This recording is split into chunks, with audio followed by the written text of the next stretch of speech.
everyone, welcome to World Cricket Chat. Suneer was planning on doing this video in Hindi, but I have had to try to stop him because he's so excited. He was in the nets and he bowled well, although he got a lot of comments for his batting technique on Twitter. Anything to say about that, Suneer? Just a post for the shutterbugs, not really batting. I'm not a batsman. I'm more a wicketkeeper who can bowl it a little. Ah, right. So you just enjoyed the thrill of bowling people out and showing your technique off there a bit. Yes, there was this one journalist that I bowled. I'll not name him, but it was a nice, satisfying feeling, Shruti. And you would know that probably. You have also done that in your life. What, bowl people out? Yes, probably. Probably, I guess. But one thing I will say is apparently you want to be a part of Team India. Did you ask Kohli that in the press conference today? No, nothing of that sort. It was an interesting press conference. Kohli spoke about a lot of things, and it included one pertinent point that has probably not been spoken about before, about the presence of social media. He was actually being asked, how do you prepare for such a match, and what is the biggest takeaway for you, given that this is Kohli's first ever ICC tournament final?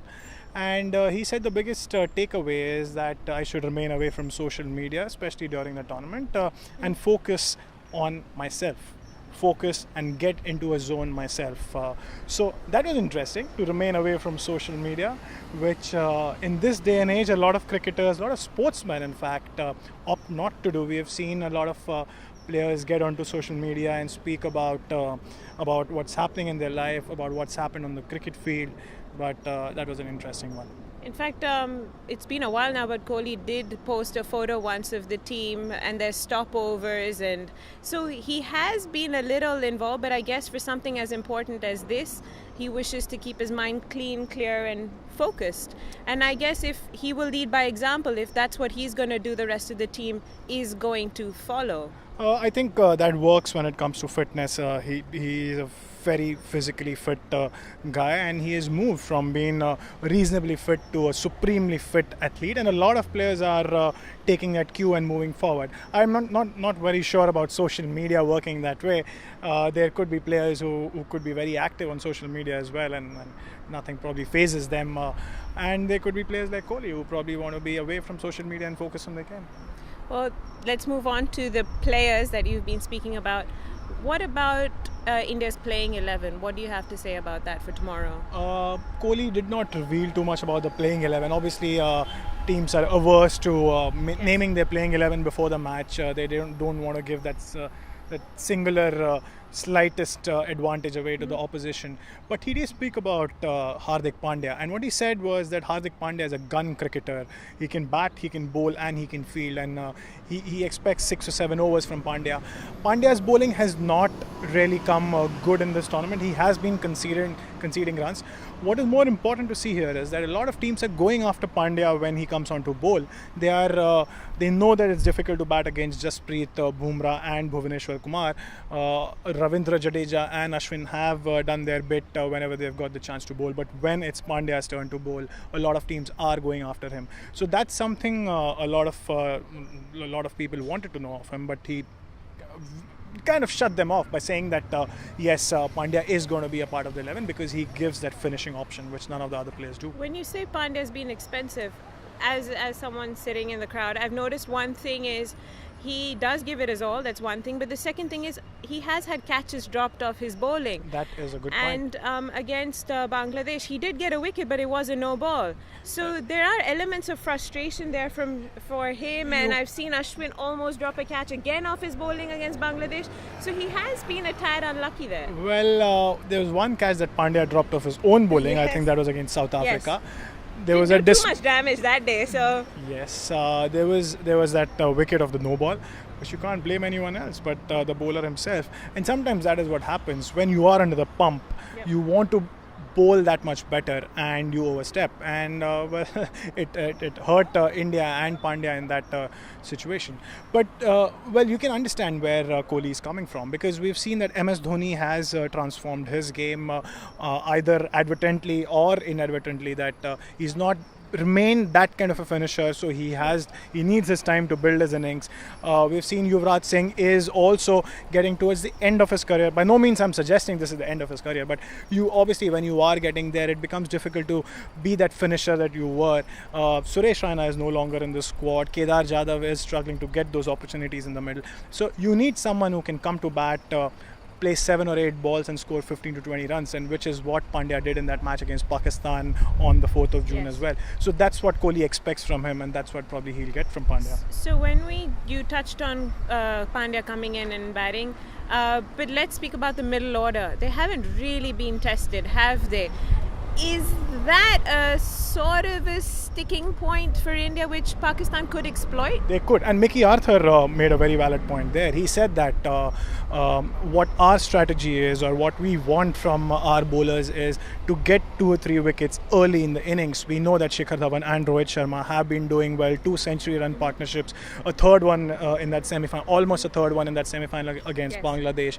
So if they can get those 2 or 3 wickets early, can get a Virat Kohli out early and get Yuvraj Singh, MS Dhoni and Kedar Jadhav. Yuvraj Singh has had that one hand, MS Dhoni has played one in one of the innings, and Kedar Jadhav hasn't even got a chance to bat except for probably a few balls here and there. Yeah. So that is going to be a sticking point. That could be a chink in the armor of the Indian team that could be exploited, and if Pakistan are able to do that, it could make for an interesting contest as well. If India is batting first and that happens, it could become very difficult, because we've seen that chasing is much more easy. But if India is chasing a score of 250, 275 with that kind of a Pakistani bowling attack, and they lose 2 or 3 early wickets, could probably make for a very interesting contest, Shruti. I just hope there is an interesting contest in this Champions Trophy. A lot of games have been one-sided. I think actually most of them have been one-sided. So it would be nice to have a closer game. But you spoke of Mickey Arthur, so let's move on to Pakistan now. Is Mohammad Amir playing? Well, Mickey Arthur's answer was yes. Okay. He's fit and he's playing. So as simple as that. Nothing more to discuss about. Amir is playing. The bigger question is, who will he be replacing him? Who he will be replacing. He will be replacing. Sorry about that. But the point here is that there are 2 bowlers who are in line to be replaced. One is Ruman Raiz, who had come in for Mohammad Amir in the semi-final. Yes. The other is Shadab Khan, because he's a leg spinner. India play spin much better than they play fast bowling traditionally. More importantly, you need someone who can bowl those slow ones, and we saw that Ruman Raiz hits the ball on the deck well. It became difficult for England to score of him. It also depends on the oval pitch. Now, we don't have a fair idea about how the oval pitch will behave, but if it is expected to be a flat surface, then probably they might need the services of a leg spinner. If it is, it has something in it, then a bowler like Ruman Raiz, who can change his pace up, who can bowl those cutters, might be in for a chance. So, well, needs to be seen there. So that will be quite an interesting thing of who the teams will eventually be. I doubt Kohli makes a lot of changes anyway, so I think it's the Pakistani side that might be more interesting to watch. Yes, speaking about Kohli not making too many changes, Ashwin suffered an injury earlier. Okay. He had his knee strapped, or the region above his knee strapped, but he was bowling in the nets after that. So I'm not sure whether it's a very serious injury. It might just be a knock on his hamstring or on the knee, and he's probably fit to bowl. But then again, you can look at the same thing. Pakistan plays spin better than probably what they play against pacers. So you might have Umesh Yadav or Mohammad Shami coming back into the playing 11 in place of Ashwin.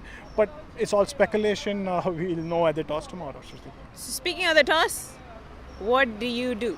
Bat first, bowl first? If you're India, if you're Pakistan, Suneer, what would you do? A pressure final, you want to bat first. But 9 out of the 12 teams who have batted second in this tournament, 2 matches obviously were abandoned, but 9 out of the 12 results have gone in the favor of the team batting second. Teams prefer chasing because they know what their target is. They know that they can chase, they can pace. Exactly, they can pace their innings accordingly.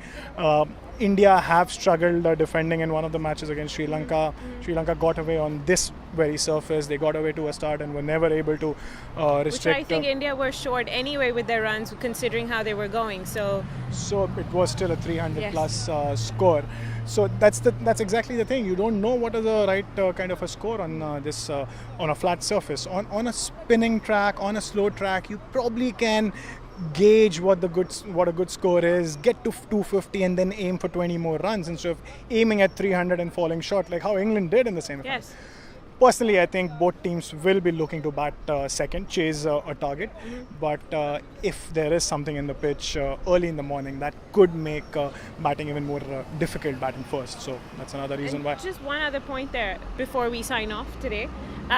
The weather is going to be 31 degrees tomorrow, apparently, which is sort of I was promised 20 degrees at Edgbaston, and that never happened. Day before yesterday. But so the heat, I'm assuming there isn't going to be a lot of cloud cover, and there isn't going to be that sort of assistance that we expect in. We are talking about weather 16 hours from now, probably. I don't think we can predict weather in this country, in this city, 16 minutes from now. In this conversation, in the last 10 minutes, the sun has come in and gone at least 3 times. We have had to save our faces thrice, and now right now it's cloudy. So you never know what the weather will be like. The forecast at some stage earlier today was for rain. If you look at the forecast now, there is no rain for tomorrow. So fingers crossed, we will get a warmish kind of a day. In fact, someone was asked in the press conference about the weather as well, about the kind of pitches and the weather. And I think it was Sarfraz Ahmed who said that look, it's the same weather for both the teams, and it's a kind of weather which we see is there for India and Pakistan back home as well. It's hot. It's kind of it's not very muggy, but that heat could well be something that both teams are used to. So, well, no harm done there. If it gets very cold, then fielding becomes a problem, and we've seen catches have been dropped obviously because of that. But if it is warm, then I don't think either team will mind too much. I guess that was an easier question for Sarfraz there rather than the Amir Sohail question, right? Oh yes, Amir. So, what do you say about that?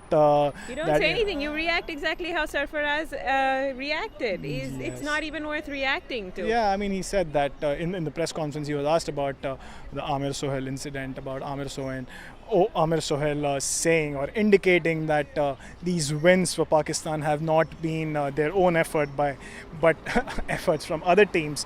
Whatever he meant there, Sarfraz said that that's not something that I would worry about. That's not my opinion, that's his opinion, and you can ask him what he means by that. So very true. I'd actually agree there. It's you're creating controversy where it's really not needed, but we won't get more into that. We will be back tomorrow, where hopefully this place will be a lot more crowded and we will struggle and to try and do this video tomorrow. So yes. hopefully it'll be a good atmosphere and a good game, and we should be back tomorrow. We have been jostled around by crowds, not only for World Cricket Chat. I have had a few videos done with another journalist, and I have been pushed by the crowds here. So hopefully that happens again tomorrow, and hopefully after an interesting match. Absolutely. So we'll see you tomorrow. Bye-bye.